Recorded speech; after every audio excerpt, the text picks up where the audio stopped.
So now let's turn our focus to socio-emotional development in early/young adulthood. You'll see, I assume, the blanks below. What ages would they be? I assume this is a very easy question.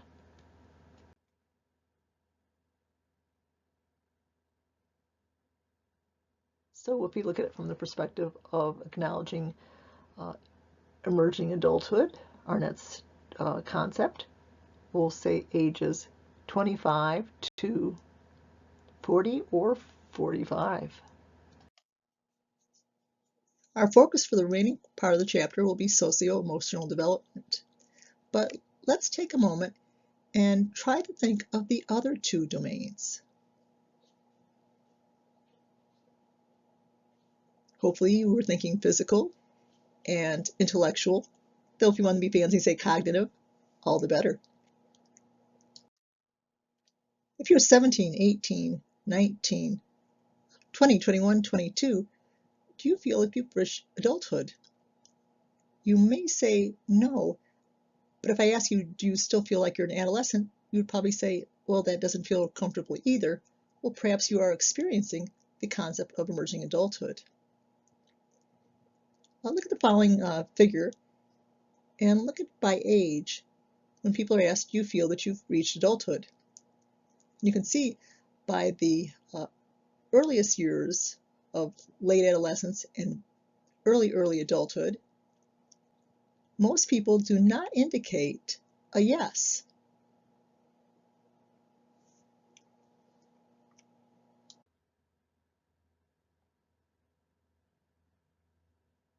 But doing just a little bit of rounding here, by age 30, we're rounding up a little tiny bit, almost 3/4, we'll say a solid yes.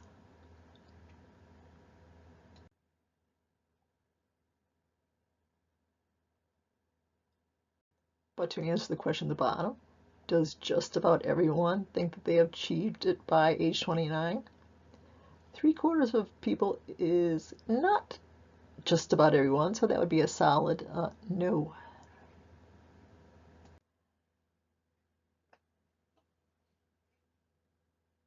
If we rephrase our question to most people, we would find that approximately 2/3 would give a strong yes. So all no, but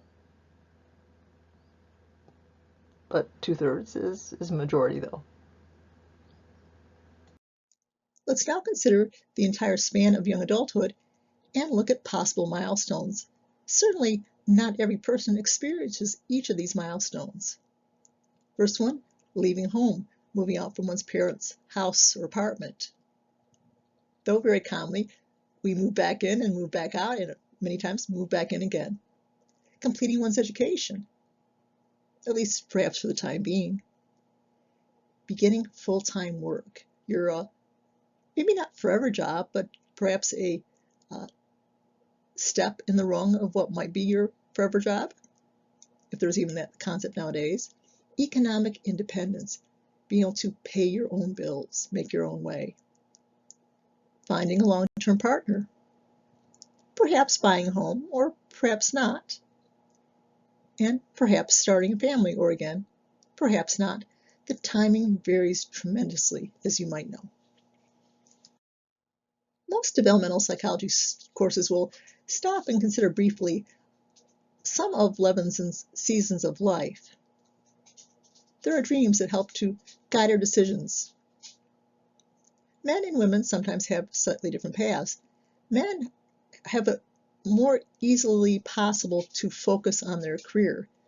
Certainly having a family takes time away from this, but it's not typical that a man would stay home for months or years in pursuing child rearing, whereas this is a common choice in women. Women have to split their dreams between career and marriage, often stepping out for a certain amount of time from their career. This is one reason why women typically retire with lower salaries, this stepping out process.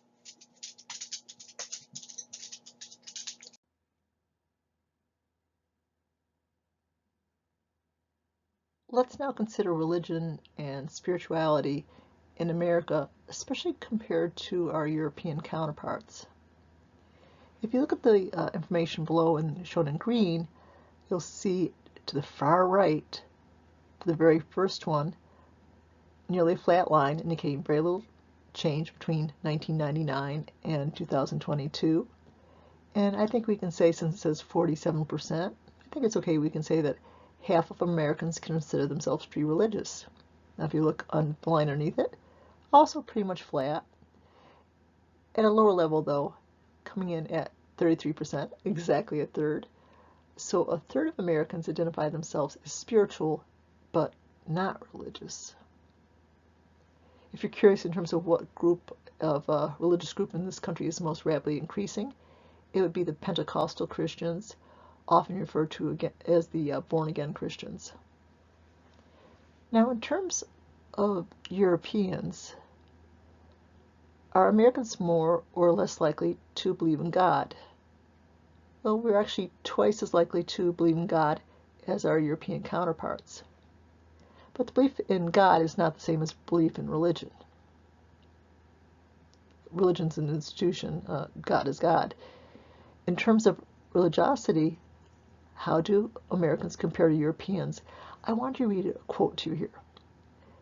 The quote says, "Many Western Europeans think of Americans as hopelessly, bafflingly, and dangerously religious." So I'll say it again, hopelessly, bafflingly, and dangerously religious. Many Americans think of Western Europeans as distressingly, inexplicably, and unrelentingly secular. And I'll say that again, distressingly, inexplicably, unrelentingly secular. Consider this quote by famous German sociologist Hans Jost, 2009. He said that it is widely accepted that in the U.S., is far more religious than practically any other comparable European state. So, far more religious. That might surprise you. That's okay.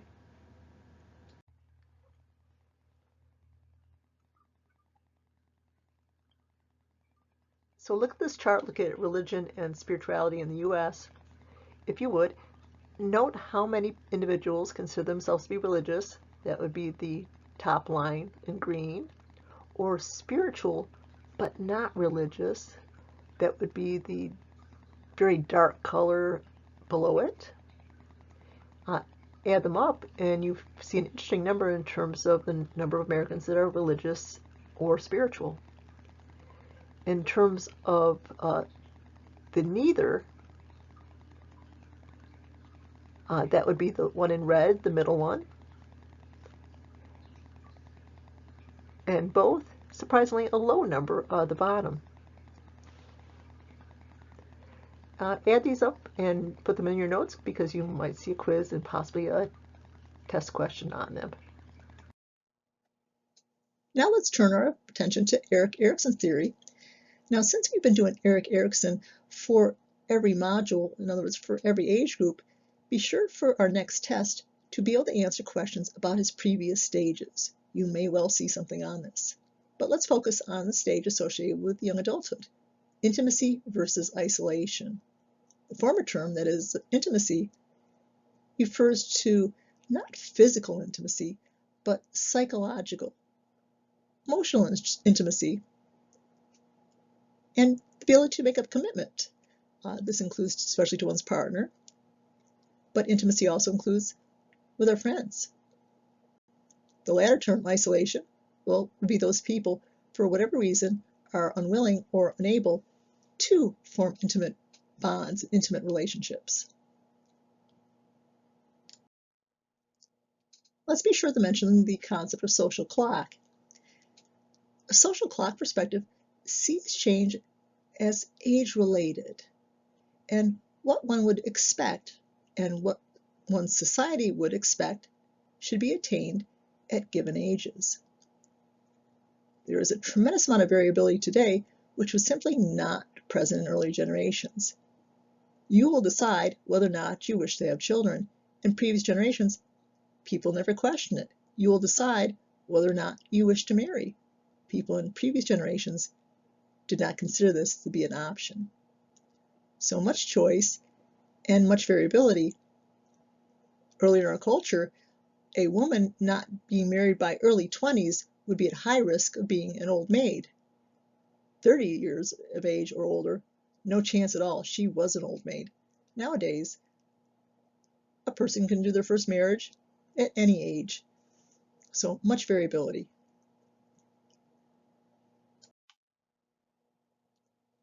You probably should take a moment and evaluate theories. Modern theories of development recognize far more variability than previous generations. For example, consider Erikson. Many people today engage in intimacy before they engage in the identity stage. And indeed, modern researchers have even questioned the idea of distinct stages altogether. Now let's take a moment to review. Distinct stages versus a continuous way of looking at things. Would that be looking at continuity and discontinuity, or one or many courses of development? Hopefully, you remember that distinct stages are part of the question of continuity or discontinuity in development. But overall, modern theories have a far greater stress on the interaction that occurs between our biology, our psychological factors, and our environment, specifically the sociocultural environment.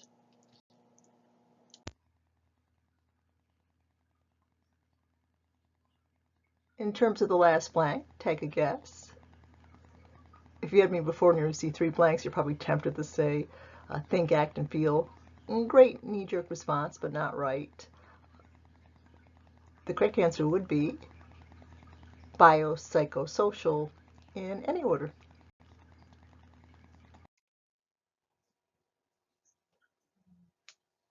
So this chapter focuses on love and relationships.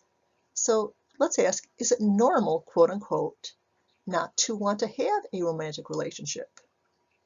Well, some of us identify their sexual orientation as being aces. Are you familiar with the term? What does ACEs stand for?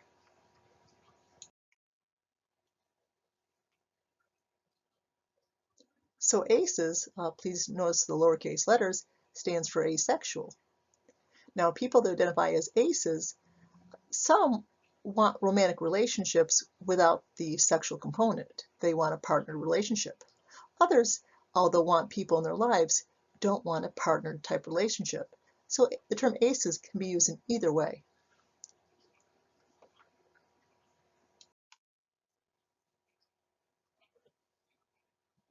Now, sometimes a lack of desire to have relationships in general can reflect a psychological disorder.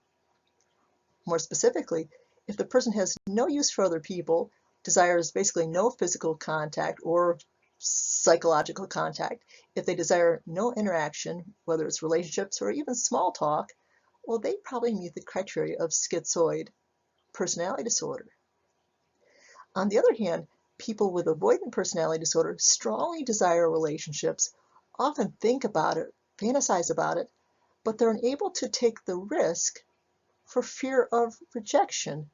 They're too fragile psychologically to put themselves out there and take the risk.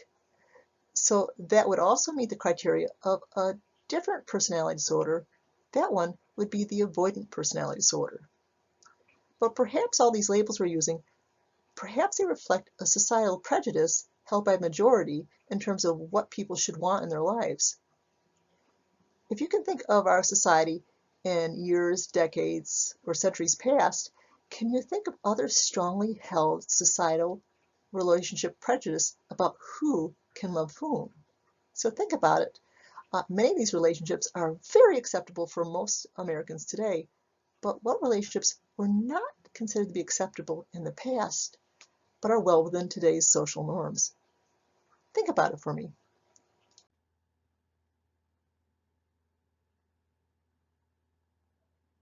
I'd like to share that I'm just finishing a book by Trevor Noah. He is a talk show host slash comedian, a South African. And he shared that he was born literally a crime, his parents, mother being black, his father being white. To have intercourse with those two people in South Africa was nothing short of a crime. And so you might have been thinking perhaps of LGBT in that particular question I posed, which is still a very good answer, but also can be related to color and many other factors that most of us would consider rather perhaps irrelevant.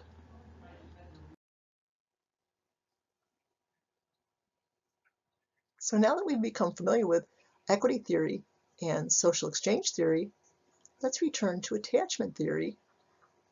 We saw earlier that early attachment provides foundations for current relationships and future relationships. So let's explore this much further. Let's now look at a very recognized theory of love and relationships.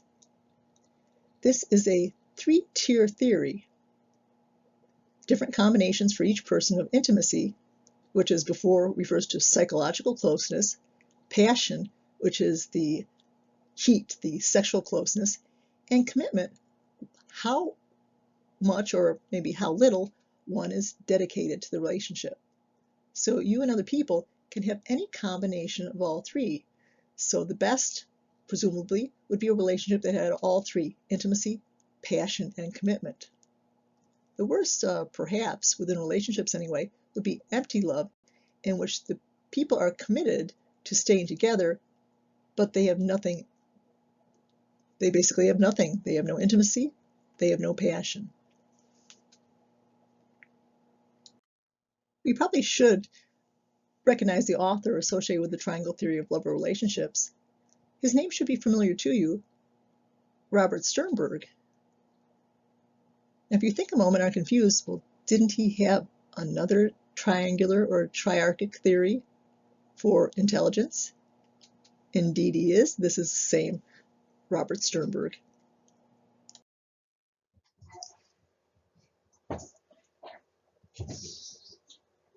What is love? Well, perhaps one of the most well-known researchers in that area is Sternberg, Robert Sternberg, that is, and he proposed his triarchical, or triarchic, if you will, theory of love. Now, Sternberg rings a bell, or the term triarchic or triarchical. He also has a very well received and very well recognized triarchic theory of intelligence as well. In Sternberg's triarchic theory specifically of love, he believes that three dimensions define it are essential: intimacy, passion, and commitment. Not every marriage has all three. So take a moment, consider your parents, or whoever raised you, that is, a type of relationship they had with their partner.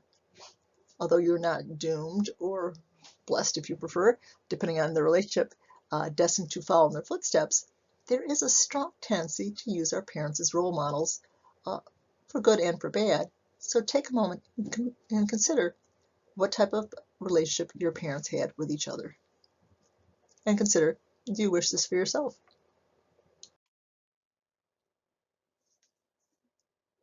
So let's consider the factors that have the greatest impact on whether we form a friendship or a romantic relationship with another person. These factors are the most essential and therefore also the most studied. As you can see, they're reciprocity, the similarity versus difference factor, physical proximity, familiarity, attractiveness, and the most fun one to talk about, especially in a live class, lack of deal breakers. We will consider all of these.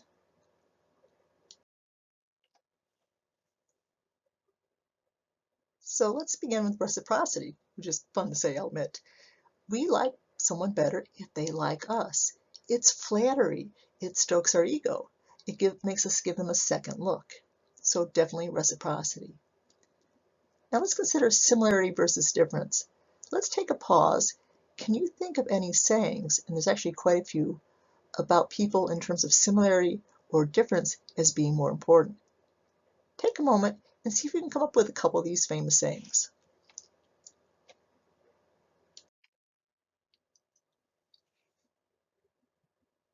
So for similarity, how about birds of a feather? like two peas in a pod, dancing to the same music. For opposite, well, opposites attract comes to mind. How did you do?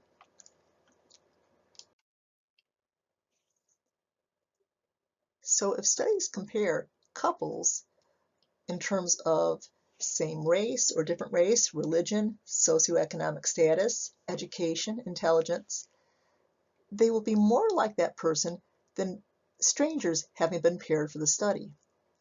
Personality traits, less so. Now let's consider physical proximity. You're more likely to become friends or romantically involved with people that are close to you physically. So if you look in a standard classroom, you're most likely to form a friendship or partnership with the people that sit around you, one person in every direction. If you look at dormitories, for example, you are twice as likely to form a friendship with the people that live across the hall to you, one room to the left, or one room to the right, as compared to people just one more room away. I think back to one particular college year. There's a bathroom on one side, so that doesn't count, but we were best friends with the people across the hall and very good friends with the people that lived directly above our head because we chatted out the window so much and became friends. The other room, not so, and don't ask me why, it's too many decades ago. So physical proximity is important. Can you think of anything that we've discussed in the course that explains why physical proximity? Any effects? So you're getting exposed to these people more and you'll have an enhanced liking. So think about that for a moment. So if you said validity effect, nice try, but that's the more you get exposed, the more you believe it to be true. This one would be the mere exposure effect. The more you get exposed to something, the more you tend to like it. But either way, good try if you came up with anything at all.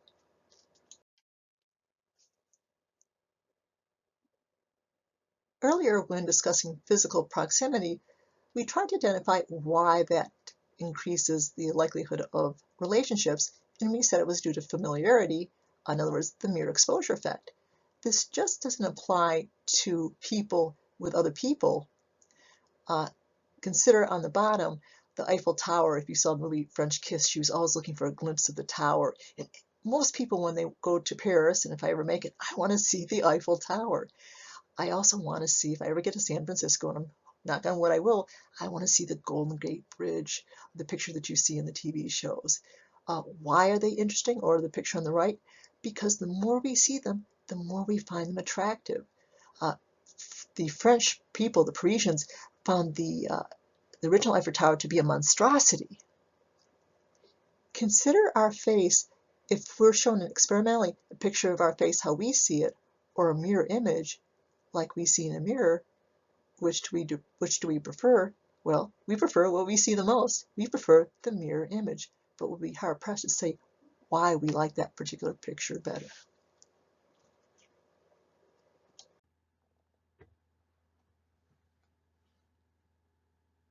So the mere exposure effect says the more we get exposed to something, the more we tend to like it. Yes, it can go too far when we get sick of something, but in general, as long as we don't hate it, as long as we're neutral on it or like it a little, the more we get exposed, the more we like it. Stop for a moment and think of as many examples as you can. There should be quite a few.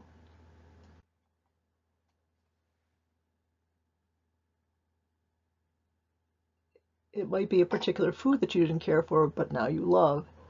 Maybe the first time you had a sip of beer, you might find bitter, and maybe you now enjoy it. It might be a style of clothing. You may have made fun of it, and now you're wearing it, or a form of body ornamentation that you thought ridiculous. Now you're sporting it. It could be an activity that you felt really uncomfortable with, but now you enjoy it.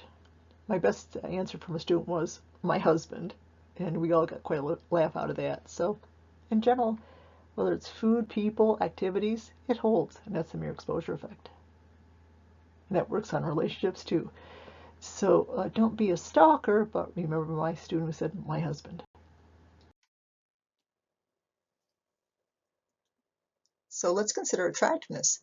You might think that we all seek the most attractive partner we can possibly get, but research does not bear that out.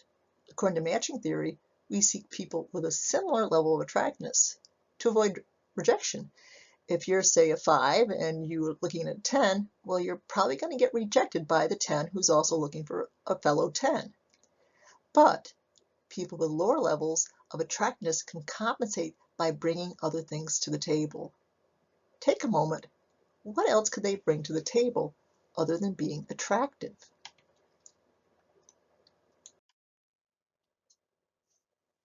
So perhaps you consider the picture on the right. J there brings to the table older age. Women generally prefer partners that are slightly older as compared to men who prefer partners that are younger.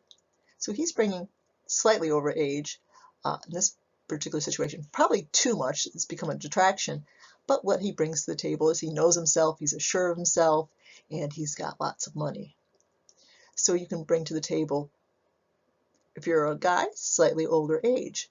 You can bring money to the table.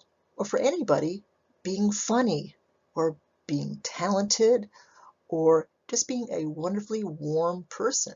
So there are many things we can bring to the table. It does not have to necessarily bring looks.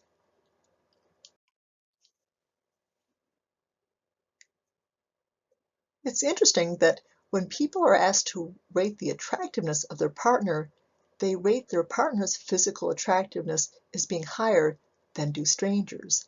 So apparently we come to see each other as being more physically attractive.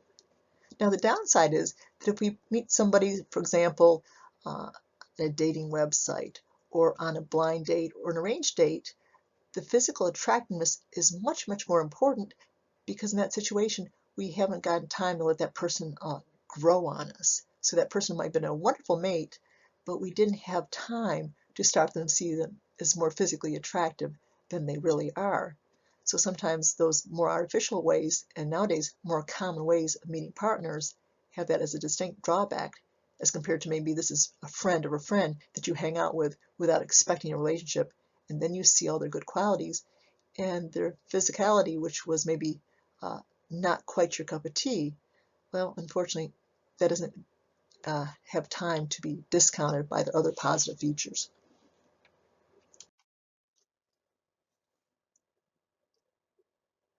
So let's continue with this idea of attractiveness. Beauty standards, are they constant across cultures or there's considerable variability? Well, there's considerable variability. There are a couple features that are indeed constant, though.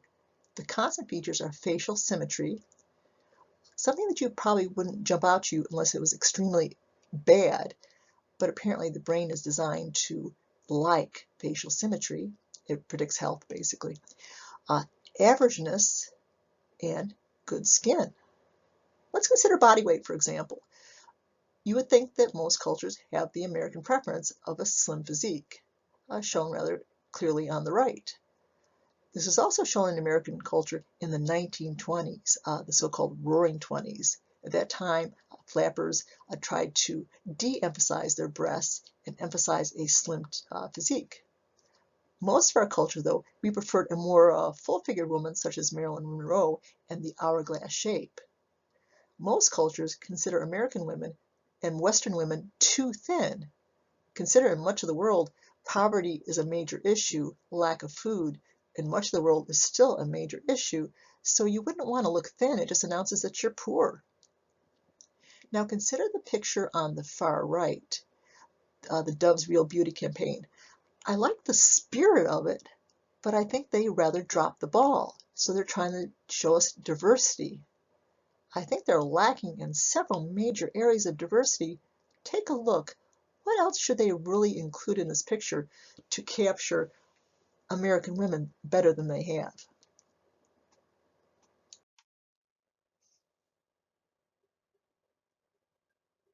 So they are doing a good job of showing Caucasian women and African American women, and they are showing African American women of different degrees of light and dark complexion. Great, but who else is missing? Well, the American culture has more than Caucasian and African Americans. Where are the Asian people or Indian people or Pacific Islanders?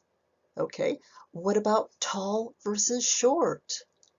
What about heavy? There are no extremely full-figured women, no uh, women that exceed the typical desirable weight. What about different levels of ability? differentially abled women. And what jumps out at me, since I am post 50, where are women that are 30 years of age or older? So the spirit is good, but when somebody was reviewing this particular picture and concept, clearly they don't get it. And I hope we get it.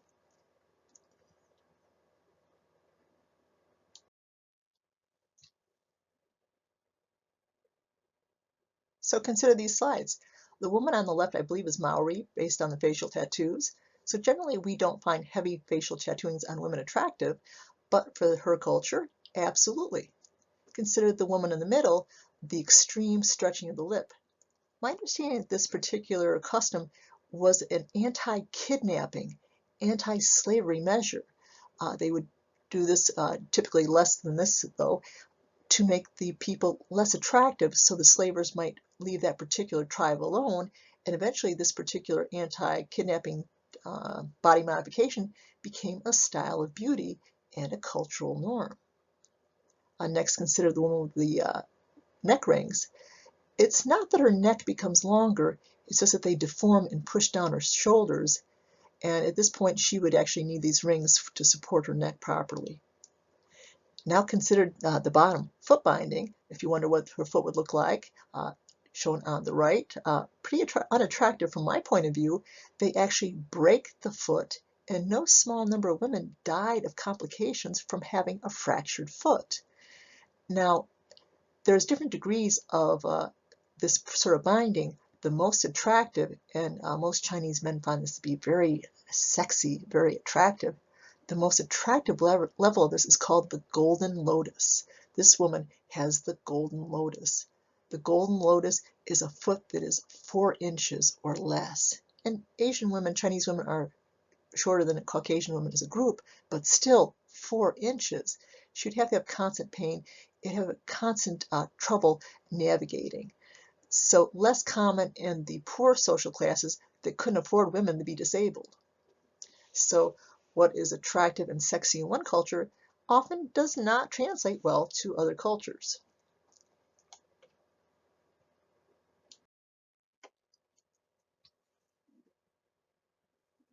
So these are suggestions from previous classes. I teach human sexuality, and this is a topic in that class as well. So if you take me in that class or have taken me, you'll probably recognize that gentleman on the right. Okay, him being shorter, being 5'9½". This is not on my list whatsoever. Not working. Now, not so much a problem when they're, say, in school, going part-time or full-time, but maybe more problematic if he's just not working in general or hasn't worked in a long time. No car. Again, probably shouldn't be a concern if the person is 19 or 22, but if the person's 30 and does not live in a big city, well, that can be problematic. Poor hygiene, I think, is on most people's charts. Not being respectful or just being rude. Having drug issues. Having a criminal record. Wait, not within whatever you prefer. Cheating. Living at home. Signs of domestic violence. Not being responsible. Arrest record. For some people, bald, and bad teeth for a lot of us. I can think of my circle of friends and the saying, if you find them in a bar, leave them in a bar, comes to mind. Also, if the person is 30 or older and is living at home or does not have a stable job unless they've been recently laid off, again, that should screen warning signs.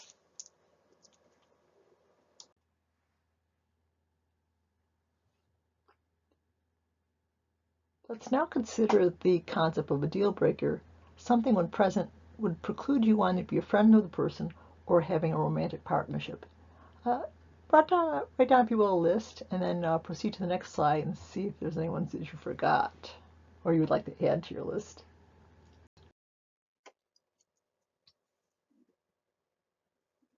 So these are suggestions from previous classes.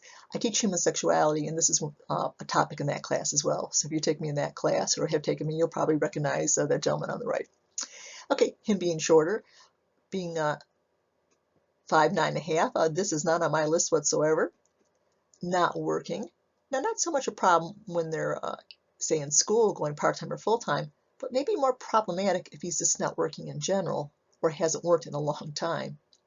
No car, again, probably shouldn't be a concern if the person is 19 or 22, but if the person is 30 and does not live in a big city, well, that can be problematic. Poor hygiene, I think, is on most people's charts.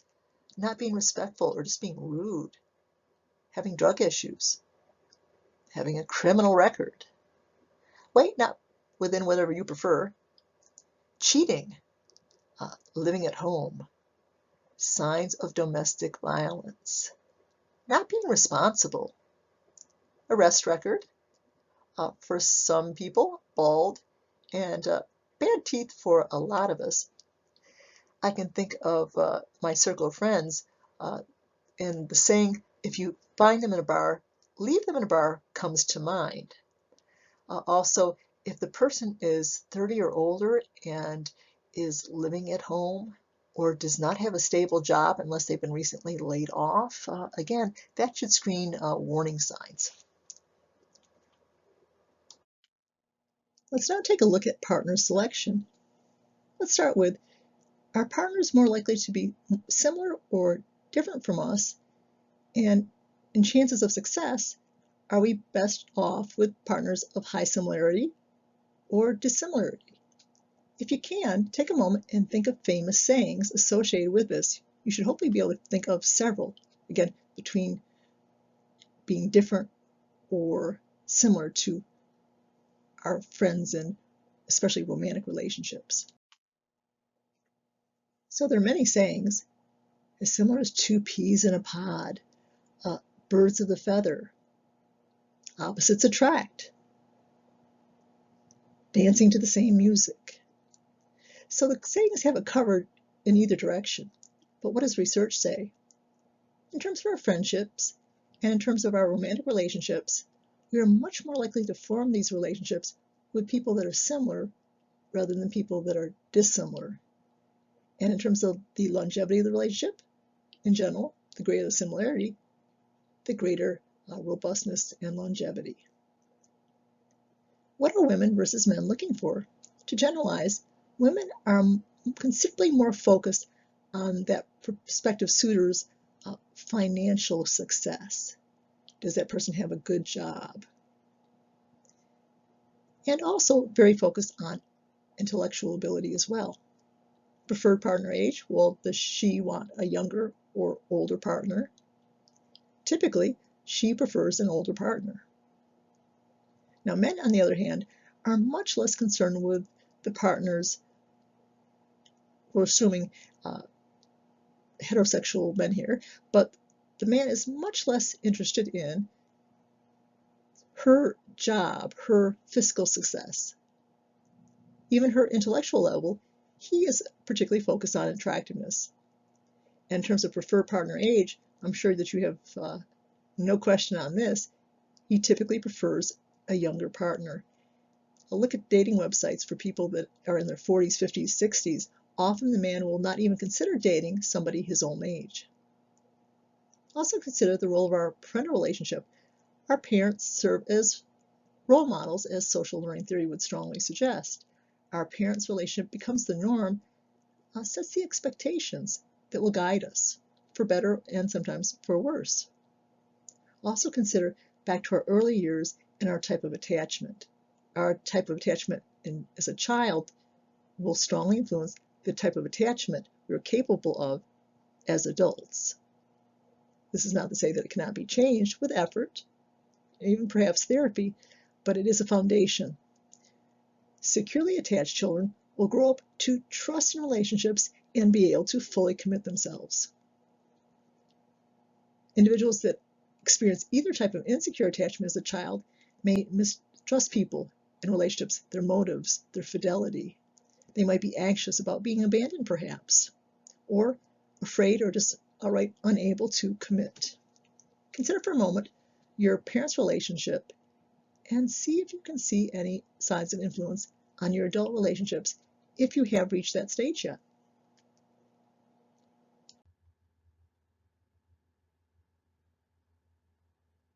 I thought I should add a little bit more specific information in terms of age preference. For women, heterosexual women that is, they do prefer in general men their own age or often older. Men indeed do prefer younger women, that is, heterosexual men. In terms of a specific age group, the age considered to be the most attractive and beautiful would be the early 20s. The history of love and relationships is a very interesting topic we do touch on more extensively in human sexuality. Did you know that marrying for love is a rather newer and a particularly Western concept? In the past, marriage was an economic and political alliance between families. And even in Western culture, this was also true.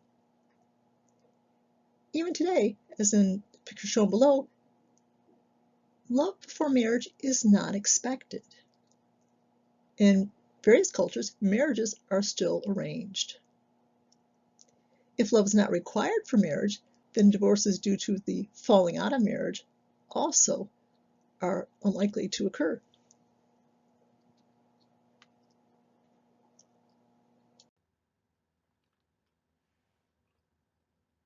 Let's now consider marriage and things related to marriage, starting with cohabitation. Is it an alternative marriage or the stage before marriage? Both, depends on the person. Do cohabitators divorce more or less than people who jump right into marriage? You might say, trying to use logic, that since they've already taken the relationship through a test drive, it should be less. But actually, it's more. Can we say that cohabitation causes an increased divorce rate? No, remember it's a correlational study. We're measuring two variables. There's no treatment being applied. Probably what's going on is the people that are more likely to cohabitate are also the people that are more likely to divorce when things get tough or bad. So correlated, yes. Causing, no. So let's focus on marriage. What is the current average age of marriage? Women slightly younger than men, 27 for women, 29 for men. Being older at marriage is the best single predictor of success. And we're now marrying later. At least 70% of us marry at least once, some more than that. Same-sex marriage is now recognized. Do you know what year that was and what president it was under? I have a picture on the bottom. It's a little bit stretched out the slide. It would have been under President Obama, and it was in 2015. Now, children are now seen as a choice, and being child-free, at least in terms of society's view, is legitimate. Maybe not your parents or grandparents, but for society, yes. Child-free is correlated with higher education in women. We should also say that children are much more likely now to spend time in a single mom-headed house. This has a distinct negative side to it in that somewhere between 25 to 33% of women-headed houses live in poverty, and children that live in poverty experience all the things that go with it.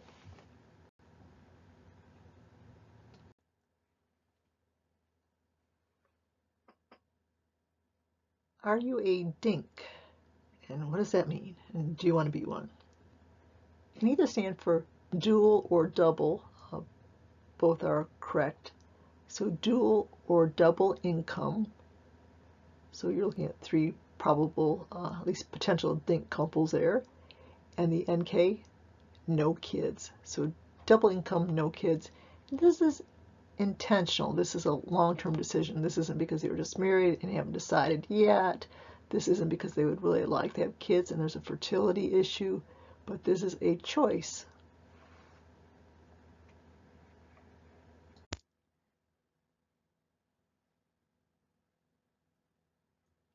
So now let's consider the leading causes of divorce.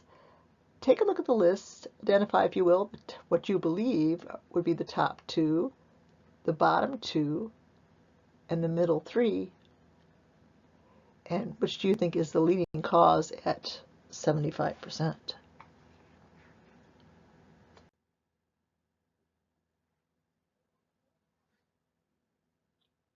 So this list is in order, is just in reverse order. Many people have multiple reasons. Lack of commitment, that was at 75%, significantly above the others. Infidelity, next, over half. Too much arguing and conflict, also over half. Married too young, unrealistic expectations, roughly third-ish. Financial problems, roughly third-ish. Substance issues, roughly third-ish. Domestic violence, 25%. So takeaways: lack of commitment, first one. Infidelity up there, but not the first one. Financial problems, although you suspect it's in the top 7, I'm sure it is. It's closer to the bottom. Domestic violence, although at the bottom, still 25%. Other common reasons would be unequal splitting of household work / inequity, religious differences, also included in the top ones, but not the top 7.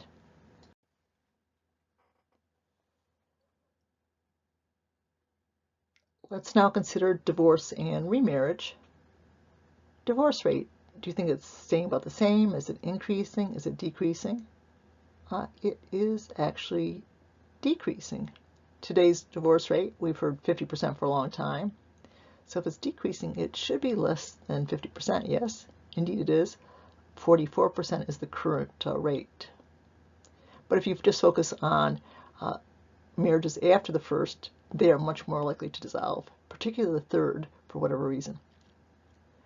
Most common time period, within the first 7 years. Divorce after 10 years is apparently very rare.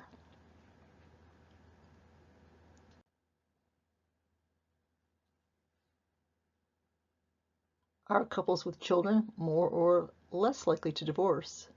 We all hear the concept of staying together for the children. Maybe there's an attempt to do that for a while, but actually children are a major stressor, and individuals with children are more likely to divorce. Who's most likely to ask for it? The woman? The man? Both partners equally? Apparently, by far, women are more likely to initiate it, and the least common reason is when both couples decide more or less at the same time that that's the way to go. Do most people remarry? Yes, and usually well within 4 years.